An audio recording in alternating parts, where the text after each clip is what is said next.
Männer, es war ein langer Krieg. Es war ein harter Krieg. Ihr habt tapfer und stolz für euer Vaterland gekämpft. Seid eine besondere Truppe, die ineinander einen... Hey everyone, this is Hydra Hut, and this is Clusterfuck, or well, Cluster F at pound K. Fat pound K. Fat pound K. It's by Jon Parrish, Diego Torro, Kote, Carvajal, Nick J. Shaw, and Stephen Forbes. This is by Alterna Comics. You can see right there, Alterna. If you're not familiar with Alterna, you should get familiar with them. They're, I'd say, easily one of the better indie companies right now, especially as far as the actual content that they're putting out. Also, the main guy, Peter Samedi, he's very, very reachable on Twitter, and also pretty entertaining. He also has a YouTube channel you can check out where he does art stuff. But this is good. I did not read it as a floppy. I actually didn't know Alterna Comics existed until like last year. DNC introduced me to them, and then I got more familiarized with them online with Twitter and their website and their comics. Doppelganger, which is one I covered, was by them. So this is, I got this as a trade paperback. I don't think there's any more. I'm hoping there will be because I really liked it. It's got a very serious buddy cop feel to it. These are our two main guys. And not to be a conspiracy theorist, but it really seems like it used to be very, very common for buddy shows, like buddy cop, buddy detective, whatever, where they'd pair up a white guy and a black guy if they're American, which is a good thing. Nowadays, they pretty much don't ever do that, or if they do, it's some fucking cucked out white guy that is constantly apologizing for his whiteness. None of that bullshit shows up in here. There's no racism, no politics. This is just a good story that's well written and pretty entertaining. At first I was like, it's kind of immature, but it's not. It's just clean, which is a little bit different when dealing with fantasy-oriented stuff.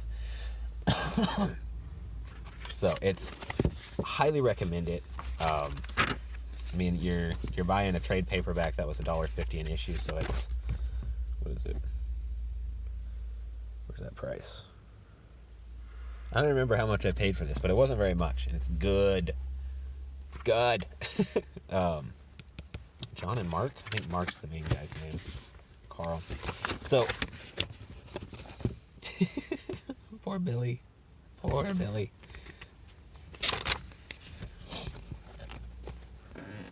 So it starts off basically introducing our two main characters. We learn that they used to be special detectives for a supernatural agency, kind of like Men in Black or the show Supernatural. But they lost their jobs and basically have been doing private eye stuff for the same type of work. And when we first find them, they basically have been fallen for a trap. They're stuck in an underground layer. There's some dark sorcerer with a fucking goat companion. And he's been basically kidnapping homeless people and trying to combine them with demons to get a good cross creature so that he can build himself up an army. He's been pretty unsuccessful as of yet, but he's planning on trying it again with these two chaps here, boys. And so he releases some of his failed experiments, which we see here, some very cool looking demonoid creatures. And then that's when we find out that, so this main character is Jim.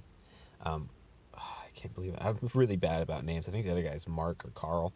But anyway, we find out that the other partner's power is that he was successfully crossed with a demon. And, and he's not pleased to be trapped in this hole. So, great bit of fighting comes up where our properly infused demon just destroys these abominations. The Dark Sorcerer seems pretty unexcited about all this. One thing about the art is it's, I don't know, I guess you could say kind of workmanlike. Certainly not like early 2000s Marvel grade quality, But it's all very consistent, very expressive, and very fitting for the comic. And it's not jarring or hard on the eyes or anything. And honestly, I'm a big fan. I mean, it's kind of cartoony, but it works well to get a lot of expression from the characters filled through. Plus, even in the background, even when you got these tiny little eyes and hardly any face, you still see individual quirks for every character, which is cool. So, our boys wrap up the criminal, take him down to the, not really the police department, but the station where these things happen. And we get some interesting back and forth between their director and this dark sorcerer guy. And we start to find out that this, the agency that they used to work for may not be as uncorruptible as people once thought. Man, I really want to just talk about the whole freaking story, but I'm going to try not to ruin anything. So these two guys here are going to be playing a major role throughout the rest of the show, or throughout the rest of the book. They call them the imitation version of our two main protagonists. This guy can turn into a werewolf. This guy, I'm not going to tell you what he does because it's kind of something you learn later on. Try and just sum it all up for the most part, though, without ruining anything. So after they capture the guy, the dark sorcerer, we find out that there's this thing called the demon's heart, or ball's heart. A demon ball came to Earth. Some people who worked for this company destroyed him, sacrificing their lives to do so, and the only thing that was left was this heart. Turns out if you harness this heart for magic, it's extremely destructive, and you can actually use it to summon demons or revive demons. This is one of the agents that's in its werewolf form. The banter between these two is pretty awesome throughout this whole series. So basically what's going on is we have a group of bad agents working with some demons trying to get this heart. At the same time, there's a group of these like black super vampires that want one of our protagonists dead. They also want to capture his dead ex-wife's sister so they can kill and or convert her as well. We get some actual demon fighting.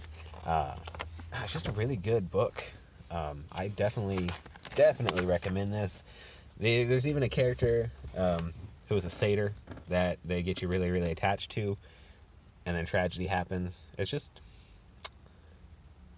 I was really excited when I got done reading this because it was so good. I've been reading a lot of manga lately, and the stories in manga are just so fucking superior to what you're seeing in most modern comics now. It's not even funny. And then I read this, and it blew my mind. It's great. I highly recommend Clusterf. I think everybody should read it. Go out, buy it. Don't be a buster and download this shit online. Go and spend the like $5 on this book and fucking buy it. And then we can all start up a fan club. We can stalk this Jon Parrish guy and get him to do a volume 2, because this has a very open-ended ending, like they were planning on continuing. But I can't find any damn records of him going on. So anyway, highly recommend. Go out, buy it, read it. You're gonna like it. And then y'all can help me stock Jon Parrish and Diego Torro, and we can get a volume 2 put out. Also another book where they actually put the letter on the cover. I think that's kind of neat. Hail Hydra, baby. Thanks for watching. Feel free to like, subscribe, hit the notification. Check me out on Steemit. Check me out on BitChute. Fuck it.